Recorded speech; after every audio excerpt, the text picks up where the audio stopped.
네, 안녕하세요. 오늘 여러분과 함께 깊이 파고들 주제는 바로 하늘을 나는 택시, 그러니까 eVTOL 분야에서 요즘 가장 뜨거운 이름이죠. 아처 에비에이션입니다. 최근에 주가가 정말 무섭게 치솟으면서 그야말로 시장의 시선을 그냥 확 빨아들이고 있는데요.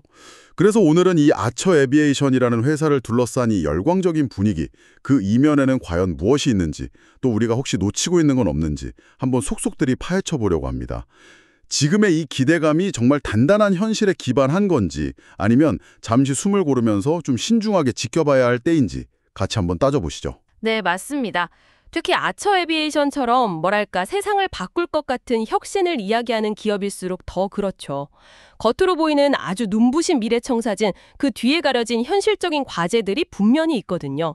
예를 들면 실제 돈을 벌 수 있는 능력이라든지 아니면 기술 구현상의 어려움, 또 숨어있는 위험 요인 같은 것들을 좀 균형 잡힌 시각으로 살펴보는 게 정말 중요합니다.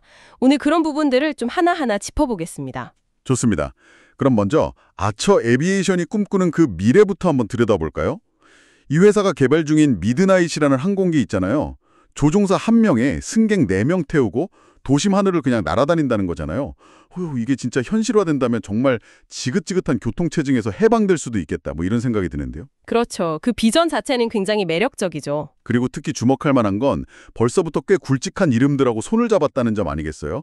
세계적인 항공사 유나이티드 항공이랑 같이 뉴욕 도심에서 에어택시 서비스를 하겠다.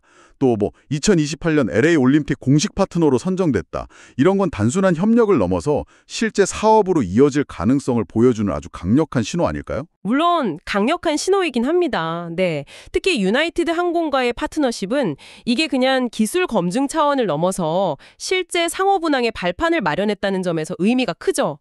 올림픽 파트너십도 마찬가지로 전 세계의 아처의 기술력을 알릴 수 있는 아주 좋은 기회고요. 하지만 여기서 한 발짝만 더 들어가 봐야 합니다. 이 파트너십들이 구체적으로 어떤 조건으로 맺어졌는지, 실제 수익 배분 구조는 어떻게 되는지 이런 것들은 아직 명확하게 공개되지 않은 부분들이 꽤 많아요. 아, 그렇군요. 네, 그러니까 화려한 발표 이면에 숨겨진 재무적인 조건이라든지 아니면 운영상의 책임 범위 같은 것들이 과연 아처에게 유리하게만 작용할지는 좀 더 지켜봐야 할 문제라는 거죠. 아, 그러니까 겉으로 보이는 화려한 만큼이나 그 계약의 세부 내용, 그 속내가 중요하다 이 말씀이시군요. 게다가 내년에는 아랍에미리트, UAE에서 상업 운항을 시작할 수도 있다는 이야기도 나오던데 이건 정말 빠른 속도 아닌가요? 미국 시장도 아직 제대로 열리지 않았는데 벌써 해외 진출이라니요? 속도감은 분명히 인상적입니다. UAE가 아무래도 새로운 기술 도입에 굉장히 적극적인 시장이고 또 규제 환경도 상대적으로 좀 유연할 수 있어서 테스트베드로서 매력적인 곳이긴 하죠. 근데 이건 역시 실제 상업운항으로 이어지기까지는 넘어야 할 산이 맞습니다. 현지 규제 당국의 최종 승인 문제도 있고 인프라 구축, 또 운영인력 확보 등등 준비해야 할 것들이 한두 가지가 아니죠. 자칫 너무 빠른 확장을 시도하다가 오히려 자원이 분산되거나 운영 미숙으로 이어질 위험도 사실 배제할 순 없습니다. 듣고 보니 그렇네요. 이 하늘을 나는 택시라는 상상 자체는 정말 매력적인데 그 상상을 현실로 만드는 과정은 뭐랄까 훨씬 복잡하고 어려운 거군요. 기술적인 문제도 만만치 않을 것 같은데요. 바로 그 지점입니다. eVTOL의 기술의 핵심 과제 중 하나는 역시 배터리 기술이에요. 승객과 조종사를 태우고 충분한 거리를 안전하게 비행하려면 에너지 밀도가 아주 높은 배터리가 필요하거든요. 근데 현재 기술 수준으로는 비행거리나 시간, 또 충전 속도 이런 데 제약이 따를 수밖에 없습니다. 아, 배터리가 중요하군요. 네. 그리고 또 다른 큰 문제는 소음이죠. 도심 상공을 날아다니려면 헬리콥터보다는 훨씬 조용해야 할 텐데 여러 개의 프로펠러가 동시에 돌아가는 eVTOL의 소음을 기준치 이하로 낮추는 이것도 상당한 기술적인 난제입니다. 이런 기술적인 허들을 넘어서야 비로소 정말 대중적인 교통수단으로 자리 잡을 수 있겠죠. 배터리, 소음. 생각보다 고려해야 할 기술적 문제가 정말 많군요. 이런 기술적, 사업적 불확실성 속에서 회사를 운영하려면 결국 돈이 계속 필요할 텐데 아처 에비에이션의 재무 상태는 좀 어떤가요? 네, 여기가 이제 가장 현실적인 문제와 직결되는 부분인데요. 현재 아처 에비에이션은 의미 있는 수준의 수익을 내지 못하고 있습니다. 연구개발, 항공기 시제품 제작, 각종 인증 절차 진행, 이런 데 막대한 비용이 계속 투입되고 있지만 아직 돈을 벌기 시작한 단계는 아니라는 거죠. 쉽게 말해서 지금은 계속 돈을 쓰면서 미래를 준비하는 그런 단계입니다. 근데 뭐 기술 기업 초기에는 대부분 그렇지 않나요? 아마존이나 테슬라도 초창기에는 계속 적자였잖아요. 맞습니다. 혁신 기업이 초기 투자 단계에서 적자를 기록하는 건 뭐 일반적이죠. 중요한 건 그 이후입니다. 실제로 수익을 창출하고 지속 가능한 현금 흐름을 만들어낼 수 있느냐, 이게 관건이죠. 아초의 경우 앞으로 미드나이트 항공기를 성공적으로 양산하고 또 실제 에어택시 서비스를 통해서 승객들로부터 요금을 받아 안정적인 수익을 올릴 수 있을지, 그리고 그 과정에서 어느 정도의 이익률을 확보할 수 있을지, 이게 아직은 다 미지수입니다. 사업 모델 자체가 완전히 새롭기 때문에 과거 사례를 참고하기도 어렵고요. 예측이 매우 어렵다는 뜻입니다. 결국은 돈을 벌 수 있다는 걸 증명해야 하는 거군요. 그런데 당장 수익이 없으면 운영자금은 어떻게 마련하나요? 계속 투자만 받을 순 없을 텐데요. 그래서 필연적으로 자금 조달 문제가 따라옵니다. 안정적인 자체 현금 흐름이 없다 보니까 외부 투자 유치나 아니면 유상증자 같은 걸 통해서 운영 자금과 개발 자금을 확보해야만 하죠. 실제로 아초 에비에이션은 최근 몇 년간 여러 차례의 자금 조달을 진행해 왔습니다. 그 과정에서 혹시 뭐랄까 기존 주주들이 좀 신경 써야 할 부분은 없을까요? 예를 들어서 주식 수가 너무 늘어난다거나 하는. 정확히 보셨습니다. 바로 그 스톡 다일루션 문제입니다. 회사가 자금을 조달하기 위해서 새로운 주식을 계속 발행하면 전체 유통 주식 수가 늘어나게 되잖아요. 네네. 비유하자면 원래 8조각이었던 피자가 있는데 새로운 투자자를 데려오면서 피자를 10조각, 12조각으로 계속 나누는 것과 비슷합니다. 피자 전체 크기는 그대로인데 조각 수가 늘어나면 결국 내가 가진 한 조각의 크기, 즉 지분 가치는 상대적으로 줄어들게 되는 거죠. 그 피자 비유 좋네요. 이해가 확 됩니다. 실제로 아처 에비에이션의 주식 수가 그렇게 많이 늘어났나요? 네, 지난 몇 년간 발행 주식 수가 상당히 큰 폭으로 증가했습니다. 차트를 보시면 그 증가세가 뚜렷하게 나타나죠. 물론 성장을 위한 자금 조달은 필요한 일이지만 이 과정에서 기존 주주들의 일주당 가치가 희석되는 효과가 발생하는 겁니다. 그리고 앞으로 미드나이트 항공기 양산을 본격화하고 또 상업 서비스를 위한 인프라를 구축하려면 지금보다 훨씬 더 큰 규모의 자금이 필요할 가능성이 높거든요. 그렇죠. 이는 추가적인 주식 발행, 즉 주식 희석 추세가 당분간 계속될 수 있다는 걸 시사하는 아주 중요한 지표라고 할 수 있습니다. 그렇군요. 미래 성장 가능성만 보고 섣불리 뛰어들기에는 이런 주식 희석 위험도 반드시 고려해야 할 요소네요. 그런데 이런 위험 요인들이 있는데도 현재 아처 에비에이션의 기업 가치는 엄청나게 높게 평가받고 있다면서요? 네, 바로 그 점이 현재 아처 에비에이션을 둘러싼 또 다른 핵심 논쟁거리입니다. 바로 밸류에이션, 즉 기업 가치 평가 수준 문제인데요. 현재 아처 에비에이션의 시가총액, 그러니까 시장에서 평가하는 이 회사의 전체 가치가 약 80억 달러에 달합니다. 우리 돈으로 환산하면 10조 원이 훌쩍 넘는 정말 어마어마한 금액이죠. 10조 원? 와, 아직 제대로 된 매출도 없는 회사의 가치가 그 정도라니 정말 대단하네요. 이게 어느 정도 수준인지 좀 감을 잡으려면 뭐랑 비교해보면 좋을까요? 좋은 질문입니다. 이 가치가 적정한지를 판단하기 위해서 작년 기준 전 세계 EVTO의 시장 전체의 추정 규모와 한번 비교해 볼 수 있습니다. 한 리서치 기관의 분석에 따르면 2023년 글로벌 EVTO 시장 규모는 약 20억 달러 정도로 추산됩니다. 잠깐만요. 그럼 시장 전체 크기는 20억 달러인데 아처 에비에이션 한 회사의 가치가 80억 달러라고요? 시장 전체보다 4배나 비싸다는 건가요? 제가 뭘 잘못 이해했나? 아닙니다. 정확히 이해하셨습니다. 바로 그 점이 현재 밸류에이션이 너무 높다는 주장의 핵심 근거입니다.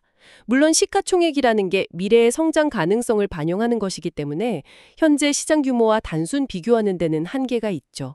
하지만 지금의 80억 달러라는 가치는 아초 에비에이션이 앞으로 기술 개발, 규제 승인, 대량 생산, 시장 선점 등등 이 모든 과정을 아주 성공적으로 완수하고 EVTOL 시장의 압도적인 지배자가 될 것이라는 정말 극도로 낙관적인 시나리오가 이미 주가에 전부 반영되어 있다고 해석할 수 있는 겁니다. 와, 이거 정말 모든 것이 완벽하게 맞아떨어나야만 정당화될 수 있는 그런 가격표네요. 만약 그 과정에서 예상치 못한 문제라도 하나 터지면? 그렇죠. 만약 기술 개발이 좀 지연되거나 규제 승인이 생각보다 까다로워지거나 아니면 경쟁사가 더 빨리 치고 나오거나 혹은 양산 과정에서 비용 문제가 발생하는 등 예상치 못한 변수가 생길 경우 현재의 높은 기대감은 순식간에 실망감으로 바뀔 수 있습니다. 즉, 현재 주가에는 이런 잠재적 위험에 대한 완충지대, 소위 말하는 안전마진, margin of safety, 그러니까 예상치 못한 문제가 발생해도 손실을 보지 않을 가격적인 여유? 이게 거의 없다고 볼 수 있는 거죠. 안전 마진이 없다. 듣기만 해도 좀 아찔한데요. 결국 기술 자체의 혁신성이나 미래 비전만 보고 판단하기에는 위험 부담이 너무 크다는 이야기로 들립니다. 네, 균형 잡힌 시각이 필요하다는 의미입니다. 미드나이트 항공기가 보여주는 기술적 가능성, 그리고 도심 항공 모빌리티라는 새로운 시장에 대한 기대감은 분명히 존재합니다. 하지만 그 기술이 실제 돈으로 연결되기까지의 과정, 즉 탄탄한 사업 모델 구축과 재무적 안정성 확보라는 현실적인 과제 역시 냉정하게 평가해야 한다는 거죠. 기술적 매력에만 빠져서 재무적 위험을 간과해서는 안 된다는 겁니다. 티올 시장은 아처 외에도 조비 에비에이션이라든지 독일의 릴리움, 또 중국의 이항 같은 수많은 기업들이 뛰어들어서 아주 치열하게 경쟁하고 있는 분야입니다. 각 회사마다 기술 방식이나 타겟 시장, 사업 전략 등에서 조금씩 차이를 보이고 있죠. 예를 들어 조비 같은 경우는 아처보다 조금 더 앞서서 FAA, 그러니까 미 연방항공청 인증 절차를 밟고 있다는 평가를 받기도 하고요. 릴리움은 좀 더 먼 거리를 비행할 수 있는 제트 엔진 방식의 EVTO를 개발하고 있습니다. 아처가 유나이티드 같은 대형 항공사와의 파트너십의 강점을 보인다면 다른 경쟁사들은 또 다른 방식으로 시장을 공략하고 있는 거죠. 경쟁이 치열하다는 건 그만큼 시장의 잠재력이 크다는 의미도 되겠지만 또 다른 한편으로는 아처가 확실한 승자가 되리라고 장담하기 어렵다는 뜻도 되겠네요. 누가 최종 승자가 될지 아니면 여러 플레이어가 공존하는 시장이 될지 아직은 알 수 없는 거군요. 그렇습니다. 아직 시장 형성 초기 단계이기 때문에 경쟁 구도가 앞으로 어떻게 재편될지 예측하기가 참 어렵습니다. 기술 표준이 정립된 것도 아니고 규제 환경도 계속 변하고 있기 때문에 현재 좀 앞서 나가는 것처럼 보이는 기업이 나중에 뒤처질 수도 있고 또 예상치 못한 다크호스가 등장할 수도 있습니다. 이런 경쟁 환경 역시 아처의 미래를 평가할 때 반드시 고려해야 할 요소입니다. 규제 문제도 빼놓을 수 없겠죠. 아무리 기술이 좋아도 정부가 허가를 안 내주면 끝이니까요. FAA 인증이 그렇게 간단한 문제가 아니라고 하던데요. 네, FAA 인증은 EVTOL 상용화의 가장 큰 관문 중 하나라고 봐야 합니다. 이게 단순히 기존 항공기 인증 절차를 그냥 따라가는 게 아니라 완전히 새로운 유형의 항공기에 대한 안전 기준, 운영 절차, 관제 시스템 등을 거의 처음부터 만들어가는 과정에 가깝거든요. 배터리 안전성 문제, 비행 제어 시스템의 신뢰성, 비상 상황 대처 능력 등등 검증해야 할 항목이 정말 산더미 같습니다. 이 과정이 얼마나 걸릴지 또 어떤 예상치 못한 난관에 부딪힐지 예측하기가 매우 어렵습니다. FAA뿐만 아니라 각국 정부의 규제 역시 제각각일 수 있어서 글로벌 시장 진출을 목표로 하는 아처에게는 더욱 복잡한 문제가 될 수 있죠. 이야, 정말 첩첩산중이네요. 혁신 기술 기업에 투자한다는 게 이렇게나 많은 불확실성을 감수해야 하는 일이었군요. 그래서 일부 분석가들 사이에서는 관망, wait and see, 접근법, 그러니까 당장 투자 결정을 내리기보다는 좀 더 상황을 지켜보자는 의견이 나오는 겁니다. 아처가 실제로 미드메리트 항공기를 성공적으로 양산하는지, FAA 인증을 제때 획득하는지, 또 초기 상업 운항에서 어떤 성과를 보이는지 같은 구체적인 마일스톤들을 좀 확인한 후에 판단해도 늦지 않다는 시각이죠. 하지만 그러다 떡상하는 기회를 놓칠 수도 있지 않나요? 기술주는 타이밍 싸움이라는 말도 있잖아요. 맞습니다. 관망 전략의 단점은 말씀하신 대로 초기 주가 급등의 기회를 놓칠 수 있다는 점입니다. 만약 아처가 모든 난관을 뚫고 시장의 기대대로 성장한다면 나중에 진입하는 투자자는 훨씬 높은 가격을 지불해야 할 수도 있겠죠. 하지만 반대로 예상치 못한 악재가 발생했을 때 큰 손실을 피할 수 있다는 장점도 분명히 있습니다. 결국은 위험을 얼마나 감수할 의향이 있는지 여기에 따라서 선택이 달라질 수밖에 없는 거죠. 높은 수익 가능성에는 항상 높은 위험이 따르는 법이니까요. 그렇다면 이 모든 이야기들이 지금 이 방송을 듣고 계신 여러분께는 어떤 의미일까요? 단순히 아처 에비에이션이라는 한 기업에 대한 투자 여부를 결정하는 문제를 넘어서 저는 이 분석 과정 자체가 우리에게 시사하는 바가 크다고 생각합니다. 미래를 바꿀 혁신 기술이 등장했을 때 우리는 종종 그 기술이 가져올 장밋빛 미래에 열광하기 쉽습니다. 하지만 오늘 살펴본 것처럼 그 이면에는 수많은 기술적, 사업적, 재무적, 규제적 과제들이 숨어 있죠. 쏟아지는 정보들 속에서 이런 다양한 측면들을 좀 균형 있게 파악하고 비판적으로 검토하는 능력이 그 어느 때보다 중요해진 시대입니다. 여러분은 아처 에비에이션의 사례를 보면서 어떤 점을 가장 중요하게 생각하시나요? 네, 지금까지의 논의를 좀 종합해보면 아처 에비에이션은 미라 도심 항공 모빌리티라는 거대한 변화의 중심에 설 잠재력을 가진 매우 흥미로운 기업임에는 틀림없습니다. 하지만 그 꿈을 현실로 만들기까지 넘어야 할 산이 너무나 많고 또 높다는 것 또한 명백한 사실이죠. 검증되지 않은 사업 모델, 지속적인 자금 조달의 필요성, 또 높은 밸류에이션 부담, 치열한 경쟁 환경, 그리고 만만치 않은 규제의 벽까지.